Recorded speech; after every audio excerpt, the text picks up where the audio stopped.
Assalamu Walaikum. Hello friends, how are you? Welcome back to my another video. In this video, I am going to show you how to disable accessibility checker in Microsoft Excel. Let's get started. At first, you have to open your Excel workbook. Now we can see here some data. You want to disable or enable this accessibility checker.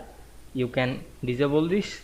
Click this accessibility, go option, then we can see here the accessibility. Now you want to off this, click this check mark option and off the check mark. Now you can see here remove the accessibility checker.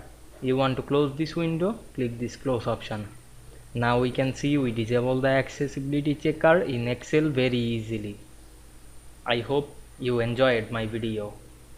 Please like, comment, share and subscribe my channel. Thanks for watching.